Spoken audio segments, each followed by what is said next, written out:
Welcome to Contractor Cuts, where we cover the good, the bad, and the ugly of growing a successful contracting company.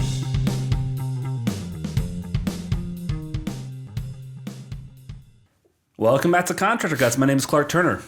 And I'm Emery Pipkin. Thanks for joining us again this week. So sorry, we have been out for 3 or 4 weeks since the retreat. We took a retreat. I think we did one podcast since our winter retreat. We've taken a little bit of a break through the winter, but we are jumping back in for the 2025 season.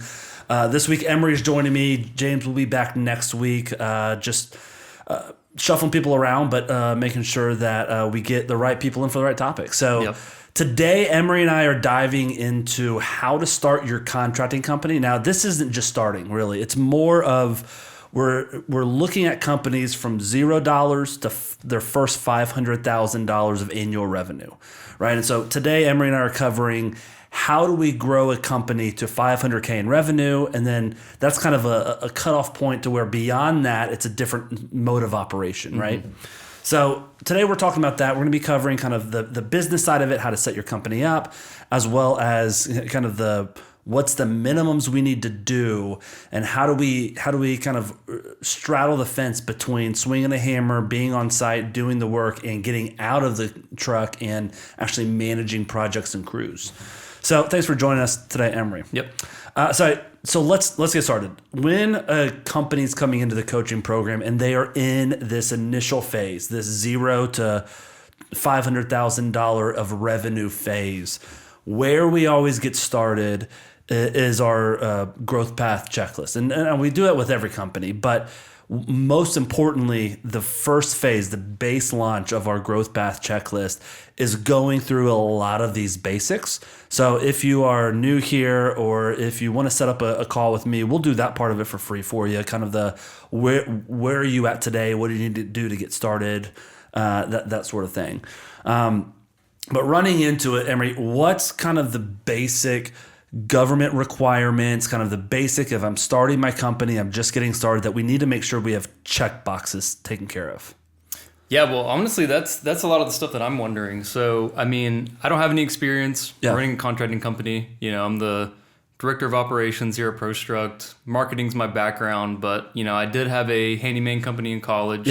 So I've got some fundamental understanding of kind of how that world works. And, you know, if I was a guy, if I decided to, you know, leave college and pursue that sort of, how would I set my company up to be able to grow into a contracting company rather than just swinging a hammer? That's right. And so I think that's kind of the premise for this episode. Sure. And so, you know, getting started with that, you're a handyman. People are getting you to do random jobs. You know, you're making $100 there, $1,000 there, whatever your projects are. But eventually everybody wants to grow into something bigger than that. Start their own company, get crews, get employees, and grow to whatever the size they want to be. So I'm going to take the stance of, you know, I'm a person looking to grow, start a contracting company. And that being said, you know, what are sort of the first things I'm looking for government-wise? It's great. Regulations-wise. I think that'd be a great way to help understand some of this too, is if we're coaching your company up like you were going to start going from being a handyman on the side to actually running a full-scale general contracting company. I think that's a great way to frame it, so it's easier to understand. That being said, you know, I think what you just said is where a lot of guys start, right? I was doing my job, and on the side, I've always been handy. I worked with my dad as a kid, whatever the story is. And I wanted to make some extra cash on the side. Maybe you got a 9 to 5, and nights and weekends you're painting houses or doing something on your neighbor's house, you know, and you get to a spot where it's like, hey, I can make some money doing this, right? On a side job in college, right? You were doing handyman work. And if you didn't have such a big brain, you might have gone into that, right? Like if you wouldn't have gone and gotten your master's and gone that route, a lot of people who are doing handyman stuff to make some cash in college end up, well, I'm going to start doing more. I'm going to say yes to more. I'm going to start my own company, right? So if we're taking that premise of your handyman company from your college dorm room into I graduated, now I'm going to start my own thing.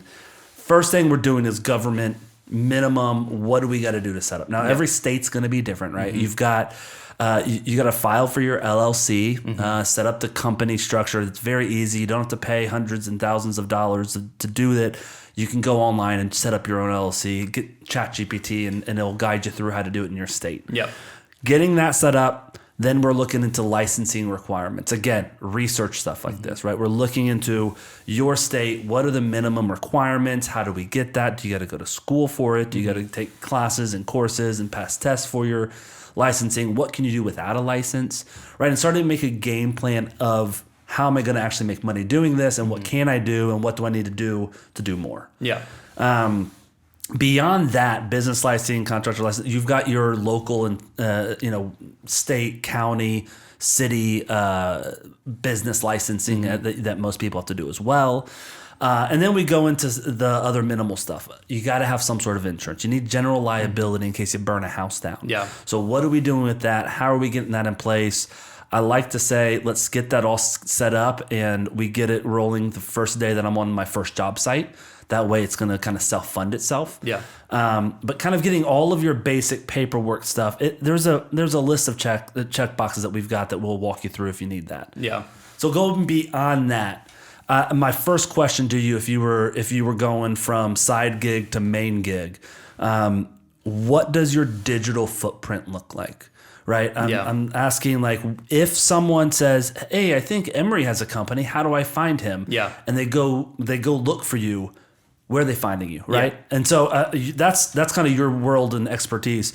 Where would you say is the most important digital footprint that we got to have? If I'm just starting my company, even if I don't have my first job yet, what's the stuff I can do to start building that footprint to make myself look like a legitimate company? Yeah. I mean, I think it starts with the basics. We've got a podcast we released, I don't know, about a year ago, where we covered a lot of the marketing fundamentals. Yeah. But if it was me starting out, when I was in college and I had the handyman company, I did have a social media. I didn't have a Google My Business, which is probably the most important thing in terms of contracting companies. But I had a brand, I had social media, didn't have a website, mostly relied on contacts that I knew, word of mouth, how most guys start. But if you're really looking to get into serious digital footprint, which everyone needs to have, because at the end of the day, it's like a rolling snowball. Yeah. As soon as you start it and kick it down the hill, it's going to keep gaining traction. And the earlier you do it, the better off you're going to be. Yeah. So, from my perspective, if I was coaching somebody to, how to build their digital footprint, first thing they got to do is build their brand. Yeah. Right. And a lot of handyman people, especially if you think of yourself as a company, I mean, I feel like there's two types of handyman, right? There's a guy that you just have his phone number and he comes and does your work, works straight off word of mouth. And then there's somebody who's considered a handyman, but they're building a business. They're trying to build a business. And the people that are trying to build a business can still have a brand. They can still have social media. So it really just depends on where you're at, where you're starting from. At the end of the day, your brand is probably the most important part of the foundation of this, because it kind of lays the framework for everything that you're going to do digitally, right? Well, you got to have a logo, you got to have colors, you got to have, a couple fonts that you use for the majority of your website. Yep. Marketing, whatever you're going to use.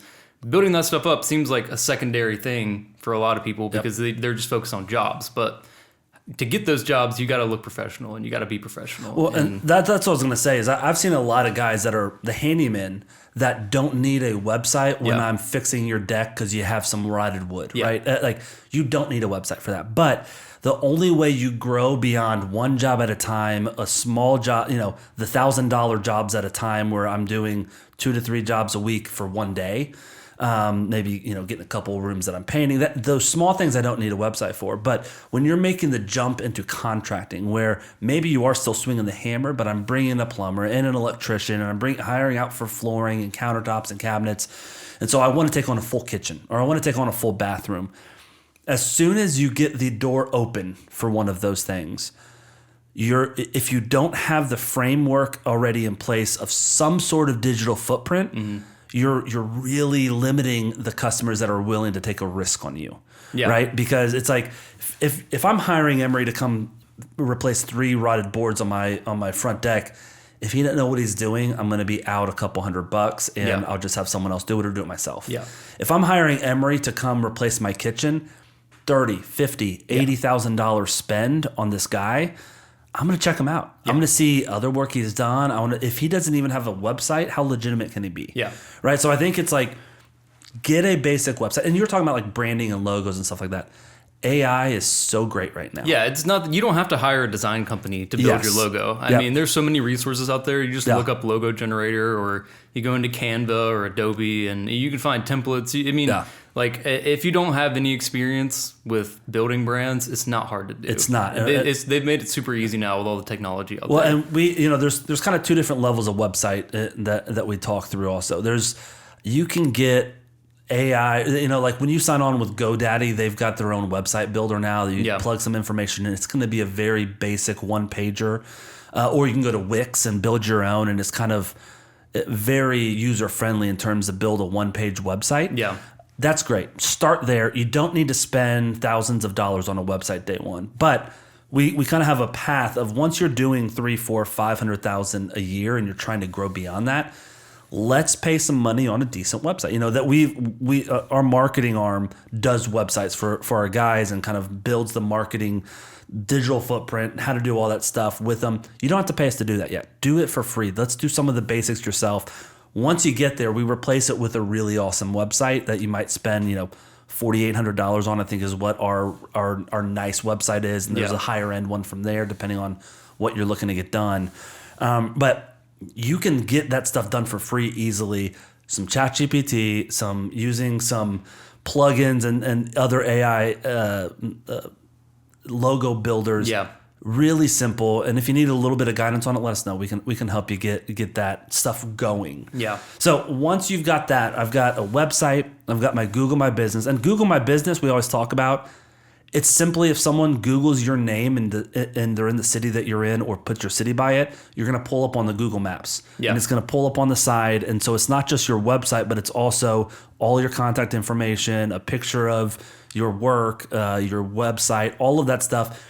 It's free. Yeah. Right? Why not get signed up for that? It's also the first contact most people see. Absolutely. If you're searching construction in my area, or if you have a specific job that you're trying to get done and you search that, companies are going to pop up. That's and right. It's always the Google My Business page that pops up first. Yeah. And so Google My Business, a simple website, those two things alone, even if you don't do social yet, even if you don't have a Facebook page or Instagram, and of the two, set up a Facebook page. It's super easy, and that's another way for people to find you. Yeah.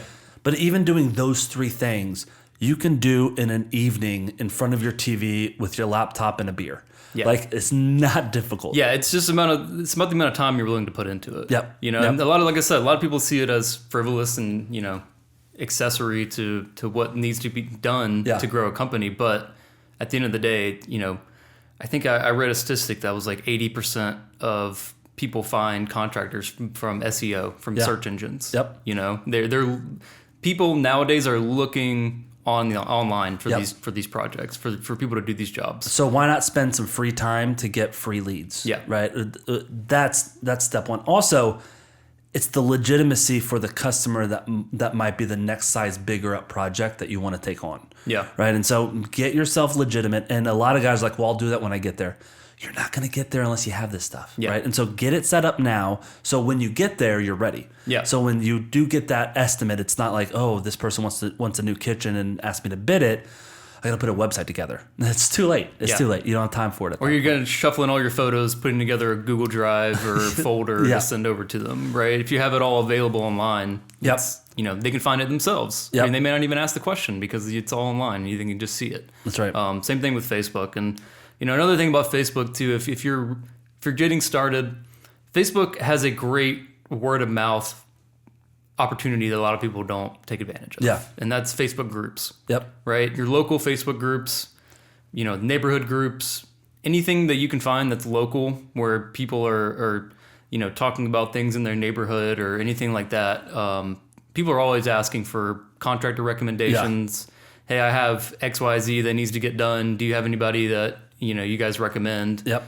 Being in those groups provides you an opportunity to push yourself and to build that word of mouth. my wife is in a local moms group for the city that we live in, just kind of advice, I'm selling this, that sort of thing in this group.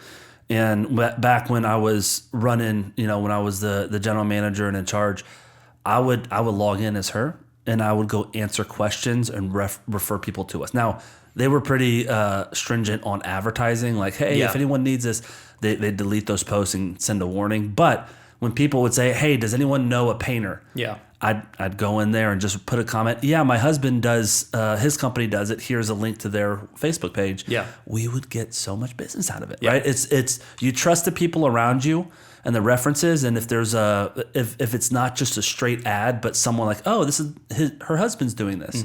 It's a really good way to reach people for free. It's that guerrilla marketing for free.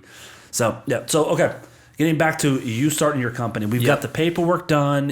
You've got all government regulations are completed. All of that stuff needed. You got your insurance in place. You're doing some side jobs. You built a website last night. You set up your Google My Business last night. Got it all set and ready to go.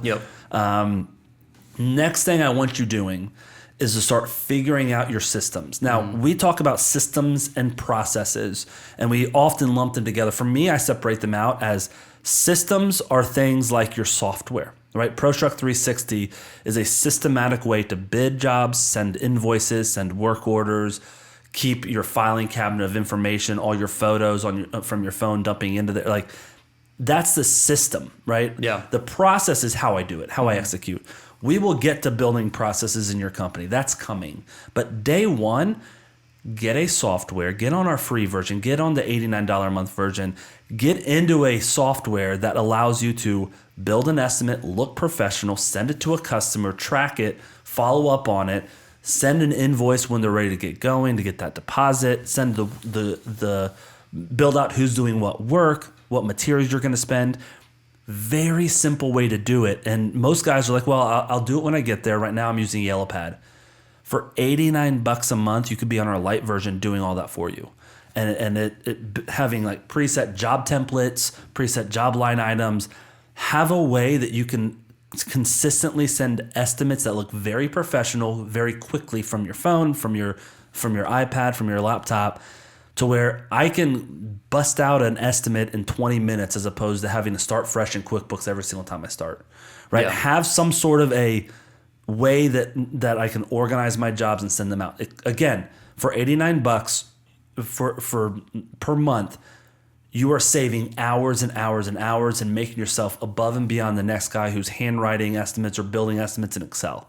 Right? So let's have some sort of way that we're going to deliver estimates and send invoices and manage our money and be able to understand where things are happening on job sites. And the other system is like bank accounts. Have I set up a bank account for your company? How are you going to receive payments? What is the when we're going into the processes, how are you going to explain to your customer how they're going to pay, right? They need to know. There's a lot of questions they have day one. They say, so what is the payments? How do I do this? I'll pay you when you're done. What money do you need up front? All of those questions that you normally get, let's write those down and answer those before we get started. Right. Yeah. And so let's start building out those processes that you already know are going to happen, which is how my operations, when I show up, when I leave, how money works, how materials work, all of those sort of things. And again, if you join ProStruct 360, if you come into any one of our levels with us, you're going to get all of this stuff handed to you pre-done. But if you don't and you're trying to do it, start up on your own, write this stuff out. Just start taking notes on what people are asking you and building that out. Right. So that's kind of the basic, some sort of a systemized way to organize what you're doing to where it's not 8 months later and you're like, okay, now I want to get serious. Now I want to organize. Well, you got 8 months of information where you don't have any financial information or data. You don't know what customers are what. You don't know what estimates are sitting out there. It's just a really good way for next to nothing to get going. Yeah. And I think from my perspective, it can definitely seem overwhelming because, when I was doing handyman stuff, somebody would text me saying, hey, I need someone to mount my TV. Like, okay, cool. I bring my toolbox and I do it. Yeah. There's really no pre-planning. There's no estimate written out. Yep. Somebody says, hey, I need you to come hang these curtains, or hey, I need you to come paint this room, or hey, I need you to come build this, structure for some party or whatever, like stuff like that. There wasn't a lot of pre-planning involved. It wasn't a lot. The only organization was like, okay, when are my classes? Okay, then I'll come at this time. There's not a ton of baseline organization that's required. It's just, hey, I can come at Friday at noon. Okay, cool. And you go do it, right? And so I think when you're trying to transition into a more systemized, organized system, it can be overwhelming because you're not used to having to have that much responsibility on your plate. You're used to just getting in your truck, taking your toolbox, and getting the job done, leaving. And even with the payment system, bank accounts, I took Venmo, I took cash. And you personally, I never did any jobs that were big enough for somebody to, send me or for me to send an invoice and get paid on that. And then so I guess when you're trying to move up into the GC world, there's a lot of question marks in terms of how do I create that organization that I never had to have previously. Well, and the hardest part of this, and this is what it takes someone self-aware to do, is to be like, I don't need that organization if I'm just hanging a TV. You don't. If that's all you're doing is that side hustle, you don't need software. You don't need all this. Like, great, make a couple bucks, get Venmo, you're good to go. But the problem is, everyone says, I'll do it when I get there. You're not going to get there unless you do it. You got to do it. It's the chicken or the egg, right? What comes first? And when building and growing into the next level of a company, you've got to do the things that you don't need today to cover how you're going to grow into tomorrow. Right? Like you can't run a $30,000 bathroom renovation the way that you run installing a TV. Right? And so most guys reactively do the minimum when they get there, and by then it's too late and they're dropping the ball. And you also can't go from, doing $100, $200 jobs to then go to a $5,000 kitchen remodel or, update or whatever they're trying to do and expect that how you've been doing it in the past is going to work for exactly. that. It like in my mind, it just seems like if somebody had asked me back then to do a job like that, I would have been like, I don't even know where to start with that. I could probably watch some YouTube videos and figure out majority of the stuff, but at the end of the day, like, it's probably not going to be the most professional product because I don't have the systems and organization behind me to facilitate that. That's right.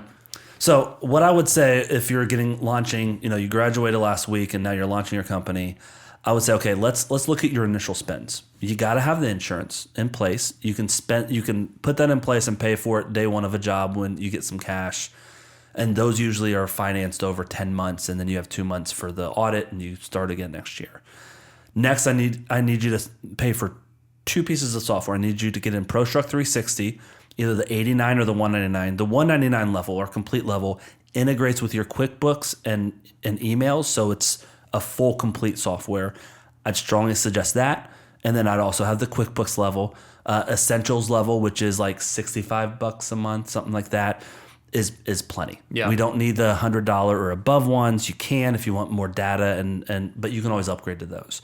So get on the basic Essentials QuickBooks, get your insurance, get ProStruct 360, and then you're also going to pay for a Google Workspace. And so Google Workspace is going to be $20 a month, where it's going to be emery@yourdomain.com. I don't want to see emerythehandyman@gmail.com. I want to see emery@emeryconstruction.com, whatever the name of the company is. That's going to cost you $20 a month, and it's going to have Google storage, or you can go the Microsoft way. Either way, I want some sort of professionalism with that. But we're not spending thousands and thousands of dollars a month. Let's just get the basics set up to where you can really grow from there. All right, so next, you're doing these handyman jobs. How do we go from handyman to GC? This is the most difficult transition. We've talked about this plenty of times, that it is hard to get out of the truck and into more management. And one thing that I always start with talking about this with guys, how to get them over to 500,000 plus, is understanding what product are you selling, right? Most guys are selling handyman services, right? You are selling an installation of a TV. I need a TV. I pay this guy. The TV goes up on the wall. What we are transitioning to selling is a customer experience.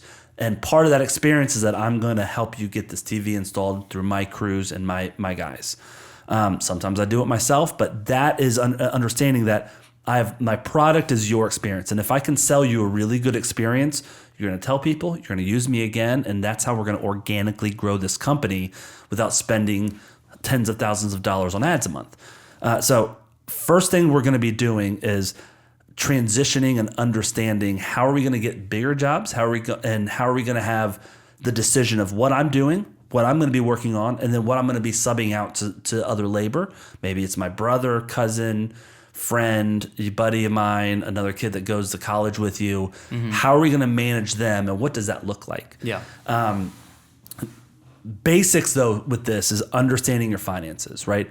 Labor versus profit, right? I was talking about selling those two different products. When I'm getting paid for labor, that's selling the installation of that television. When I've got profit above and beyond, that's the money that I'm making for the management and the customer experience. All right, so let's take that a little bit further. Mm-hmm. When I'm doing a install of a TV, you're charging $200 to come and install a large flat screen. That's how much it costs you for your time, for your gas, for getting out there and doing it. I don't want you to price it at $200. I want you to price it at $375. You're going to make $175 for profit, and then you're going to pay yourself $200 for the labor. So the labor that you're doing yourself is $200 going into your pocket, and the $175 is profit that we're going to keep in the company.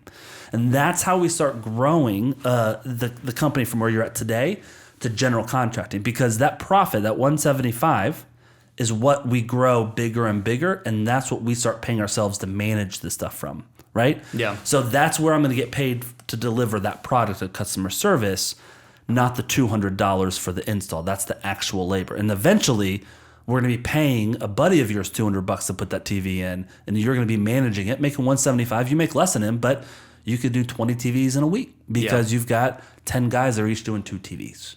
Yeah. Right? I mean, I think one thing when I was in that situation was I didn't really know how to price. Yeah. I priced based off who the client was, right? So if it was a friend, it was like, all right, I got you, bro. $20. They'll do it for you. You know, There was no, how much would my gas cost to get there? There was no, do I need to buy another drill bit? There was no, I didn't factor any of that in there. It was, do I know this person? Am I good friends with them? All right, I'll charge them this. You know, are they, somebody I've never met before, but they're, it's somebody that would be willing to pay more. Okay, then I'll ask for more. There was no consistency in pricing, and I think a lot of times people in the position that I was in too, they feel like their skills aren't as valuable as they actually are. Yep, they tend to undersell their value of their work, and they're valuing their work at hours. Yeah, because you think in your mind it's like, oh, I'm hanging a TV, like I could do that.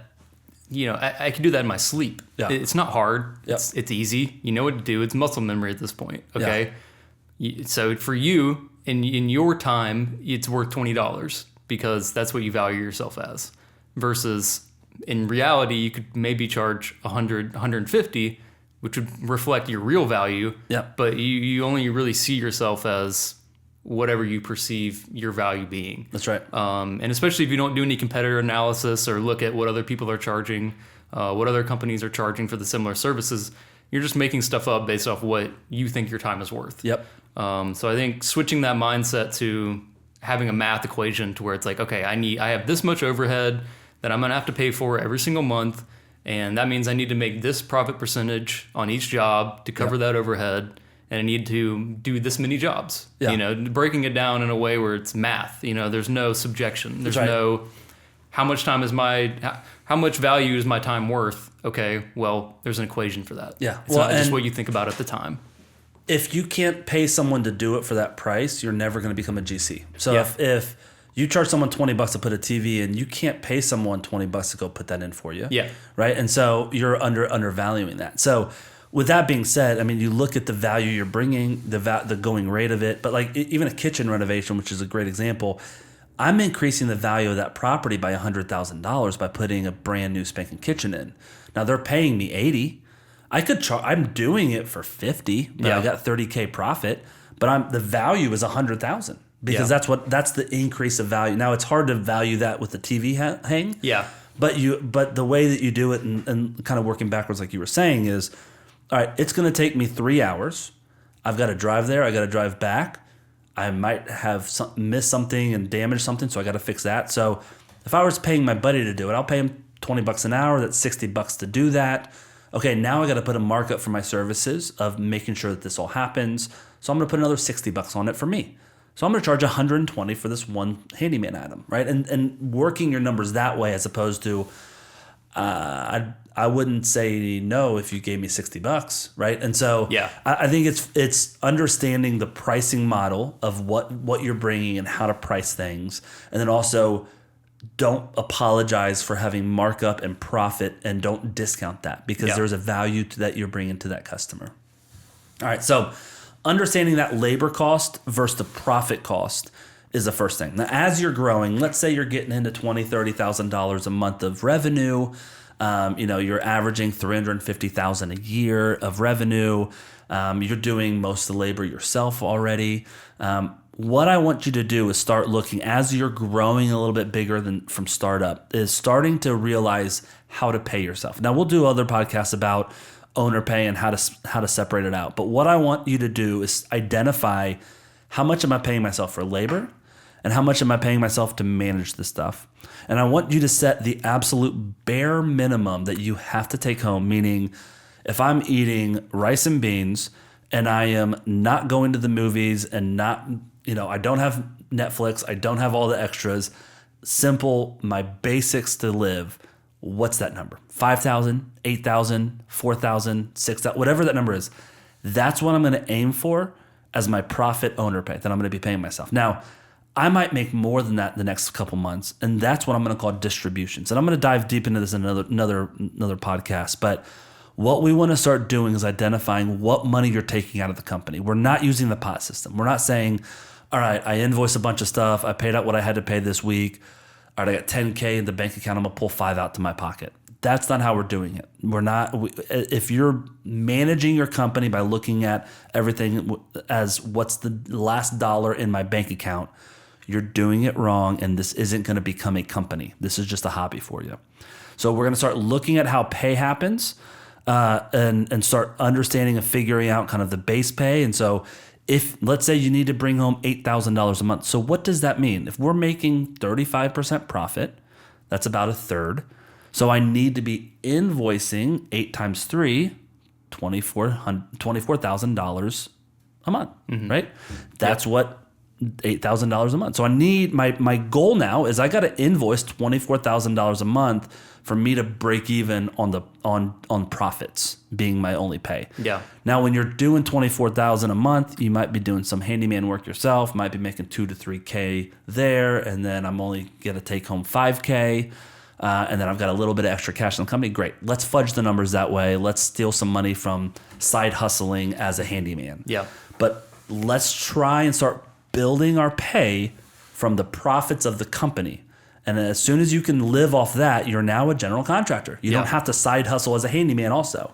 So we're going to try to divide your time up like that, where, Emery, I want you to look at the labor as a side hustle and the management of this company as my full-time job. And I'm trying to build that full-time job pay to cover my absolute basics to where I don't have to side hustle anymore. All right, so that's kind of the basics. With that being said, if I'm side hustling as a handyman, I'm going to need to start finding some subs. I need to start finding some handymen that I'm going to hire, some painters, some stuff I'm not as good at, right? Getting started, a lot of guys, I'm like, you're not good at sheetrock? Find a good sheetrock guy and do your own demo and handyman stuff. Yeah. Right? Start subbing out the stuff that you don't know how to do, or that you're not as good at, that takes you a little bit longer, because you can find guys that are cheaper than you who are better than you. Yeah. I promise you. Yeah. Yeah, that was one of the only things that I had always questioned was like, how do you even get to the point where you find subs? Yeah. Like, let's say you're going from somewhere like I was, you're doing rudimentary handyman work, nothing too complicated. But then let's say somebody says, hey, can you remodel my bathroom? Yep. All right. Where do you start? Let's say you don't know how to do tile. Yeah. Then maybe you don't really have a plumber that where do you go from there? If you get a job that you don't necessarily know how to do everything, how do you navigate that situation? So on that, if you're a handyman and you land a bathroom, and I'm sure YouTube University can help you figure out tile and plumbing, but I don't want to break that off, right? Yeah. I'm not going to go and just try to figure out on this customer's job. Yeah. The first spot I'm looking at is Facebook. There's so many contractor groups in your area. I'm talking with guys. I've made friends. If you've been doing this for a little while, you've got a buddy at Sherwin-Williams or the paint store that you know. You've got the guy at Home Depot that you know.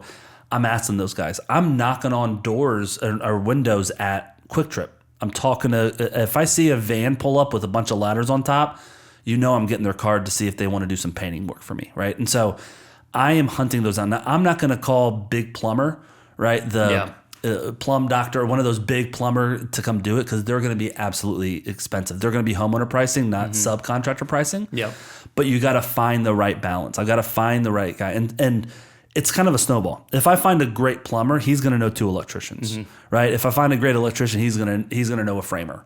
And so asking around and making it your full-time job to start building your bullpen of guys that you can call on when you need them to come in as a reliever, that's the hard part, but that's the hustle. You just got to start doing it. Yeah. And a lot of times guys want to do the minimum, and it's like you got to do the maximum when it comes to subs. You got to find 10 really good subs or really good contacts to end up finding 2 really good subs. Yeah.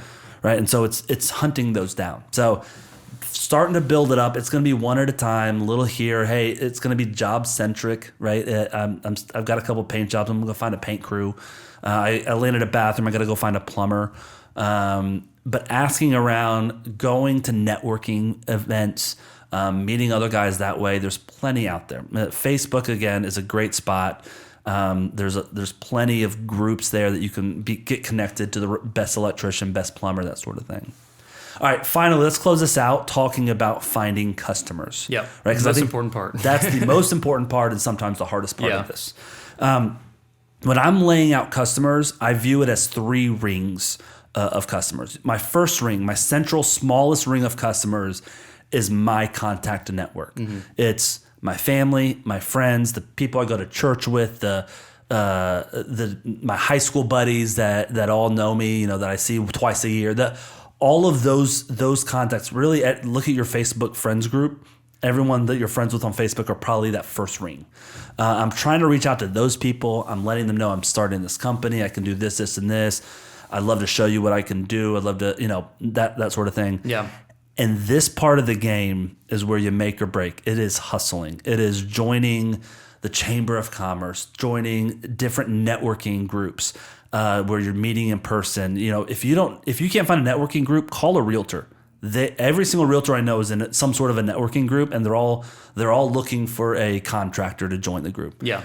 Join a couple of those groups, show up to them, get your name out. You will start getting jobs from that. You can start with realtors, calling through realtors, getting with them. It is a hustle to find more people, but trying to that first small circle is everyone that should know that you've started this company. Yeah. Everyone on Facebook, in your groups, in your text group, maybe you go to church and you're in a Bible study. Ask those people, hey, just so you know, I'm starting this. I'd love to do this. If you know anybody, we're asking for references from everybody, and we're asking more than once. I'm asking once every few weeks. I'm setting up lunches with investors, right? Guys that I know that are in real estate. Hey, can I take you out to lunch and pick your brain? Maybe other larger GCs. There's a lot of large GCs that don't want to touch the small stuff. Yeah. Right. Like our construction company, we're not doing jobs under $5,000, probably not under $10,000. So if it comes by, I need to pass that to someone. Right. Yeah. Come have lunch with me. Maybe it's you. So it is I want you to meet with 2 to 3 people a week as your full-time job and start getting your name out there to that small group. Next ring outside of those are the friends of friends. So I met with the church group. I told them all my buddies about it. Getting to their friends and their neighbors is that next ring. And so how do I get to those people? How do I offer those services? That's where we get into referrals. That's how we say, hey, listen, if anyone gives me a referral, I'll buy you tickets to go see the Braves game, right? Yeah. Like I'm going to start giving some bonuses out to my friends if they can hook me up to make them think, oh, who can I give him a reference to? I'm trying to get that secondary circle outside of the people I know, but the people that I know who they know. That's the next ring. The third ring are strangers, right? That's the people finding you on Google. Yep. That is the people that drove by and saw your sign in the front yard of a house you're working on. That is the harder. Really, the second ring too. When I'm saying friends of friends, that's also the neighbors of the jobs I'm working on. Those are one click away from me.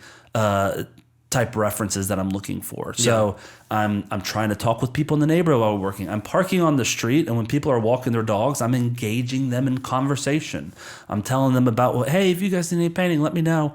Yeah, actually come over and give us an estimate, right? I've landed so many jobs just by being friendly in neighborhoods, and I'm not outgoing. I'm an introvert, but I know when I was standing on job sites, every single person that I can have a one 10-second conversation with is a potential client and potential money to pay for my mortgage, right? So I'm finding each of those rings. The first close ring, that should be done day one. The second ring, friends of friends, I'm asking for references. Hey, do you know anybody? Hey, that's... And really following up and taking care of those people. And then the third ring is a lot more difficult because it might be running ads and doing other things, but it's the outside strangers that are finding you. Yeah. So we're going to focus on those first two rings. We're going to focus on everybody you know, and then from there, we're going to be asking friends of friends, trying to get that next ring. That being said, that was a lot of information. We've been talking over half an hour. So that was a lot. Let's pause here. This is kind of getting you to the 500,000 mark. That means you're averaging $42,000 a month on average. Again, it's very difficult to do that much work as the laborer. It can be done. But if we're at that spot and you do the math on that, if I'm making $40,000 a month and I'm invoicing at 33% profit, and let's say that I'm losing some money, I got some overhead, so I'm taking home 8 to 10 maybe on that money. That's a good spot to be in. Yeah. Without swinging a hammer, I'm making 8 to 10K a month on $500,000 a year. That's a really good spot to be in. So that's where we're going, because that is a spot to rest in before we start ramping up to make a little bit more to get us from 500 to 800 and start looking at that first hire. Right, bring in our project manager. So, one thing I wanted to talk about before we go, please. When we're talking about getting to this spot from ground zero, I could see a lot of people, including myself, if I had to do this, having some sort of imposter syndrome almost. Yeah. To where you've been doing the work yourself all this time. You're doing small jobs. Now you have the desire, you have the want to get those bigger jobs. But maybe there's something inside of your brain holding you back in terms of, am I ready for this? Yeah. Am I good enough for this? Can I take this step up? Can I do this? So how would you suggest talking to people to sort of quell that sort of imposter syndrome? Yeah, it's I forget who said, I read in some book somewhere, it's not fake it till you make it. It's be the person that you want to. I want to be a general contractor, so I'm going to project being that. And I am that. That's what I am. I know how to do this stuff. It's having that self-confidence to A, and B, I can figure it out. I don't know plumbing. You're right. I don't know tile. You're right. But I can figure that stuff out, or I can make a connection with the plumber, get his quote, and mark it up. Right? And so it is the fake it till you make it in terms of you just project who you want to be and then step into that role and feel like you're faking it. But everybody else around you believes it, and you're going to start believing it soon yourself, right? And so it's one of those things that you just got to have the self-confidence of, if I'm going to start this company, I can do this. And, you've got enough knowledge to go out and be a GC yourself. You've been a handyman, you've done the work, you've been in this industry. So if you wanted to go do that tomorrow, you could. And you just got to make other people believe it too. Yeah. And I think that's one of the big things. I've got some coaching clients that I have talked to of like, I don't think you believe you're a contractor, and so other people don't believe it. Yeah, you're not selling yourself. You're not someone who goes to a customer and builds confidence in yourself, because I don't think you're confident in yourself, right? And that shows through. So I need you to be dumb and just pretend and think that you are be overconfident and be like, you know what, I can do that. I'm not going to be cocky about it, but I can handle that. I'm smart. I can figure that out. I can do it. So I'm going to go try to do it.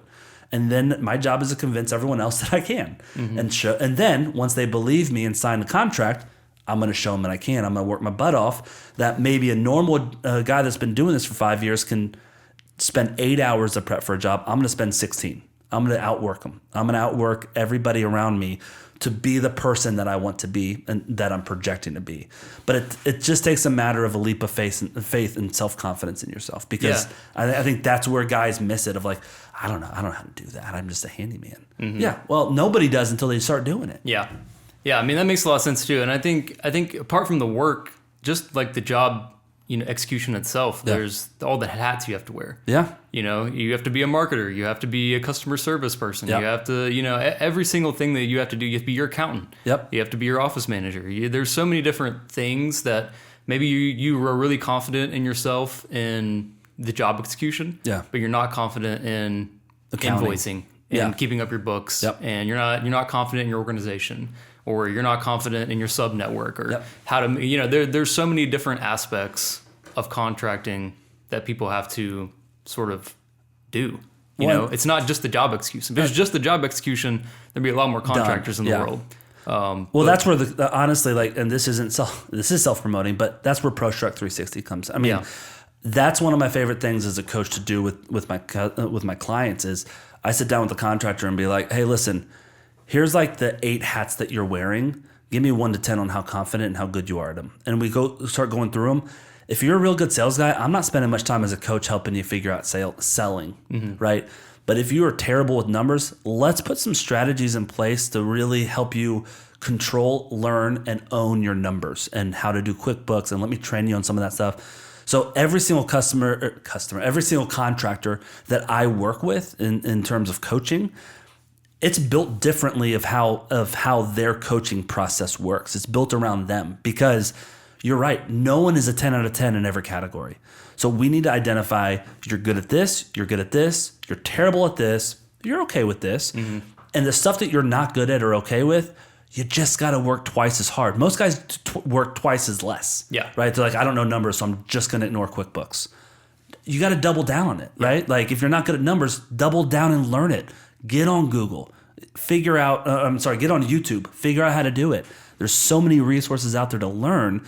You just got to work harder in the stuff you're not good at, right? And so I think that's part of the coaching model that I love is I can hold a mirror up and be like, hey, buddy, you're not good at, like, what's going on? We've talked about this 4 times and you're still not doing it. Obviously, there's an issue here. Let's talk about your self-confidence there, right? So I think that's a great point. I think it's being self-aware that I'm not good at certain things. How am I going to solve those issues? Yeah. Right. And if you can pinpoint that, you're most of the way there. And it's also one of those things where you don't know what you don't know, right? Yeah, if you don't know, you have to be really good at QuickBooks and organization. Then you're going to ignore it, and you don't know there's a problem. Until there's a problem. And you got to figure out why. Well, that's the beauty of our 280-point checklist. Let's walk through every single thing that you don't know and talk about what you need to know about it, and start solving those one at a time to make you a well-rounded company where the company is a better product than you were yourself. Right. So I think that's the goal as you're growing to 500K. All right. Thanks for joining us this week. Emery, thanks for sitting in with us on this one. Great conversation. If you guys want help with some of this stuff, if you're a startup company, honestly, we don't really coach many guys, especially the coaching levels. We don't do under 500K of revenue anyways. Our goal is longevity with you and your company. So I don't mind spending 30 minutes, an hour with you to help you kind of get started to where maybe we work together in the future.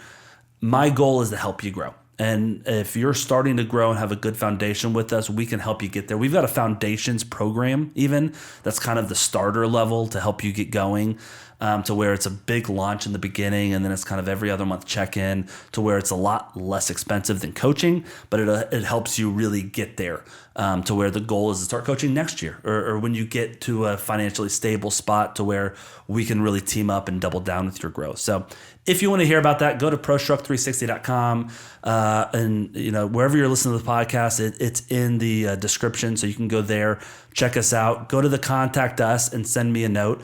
If you go to our Contact Us, I will call you back or email you back personally myself. I promise you that. So reach out. Love to have a chat with you, whether it's now or in the future you want to work with us. Go ahead and call. Let's have a conversation about it now. All right. Cool. See you all next week. See you. Bye.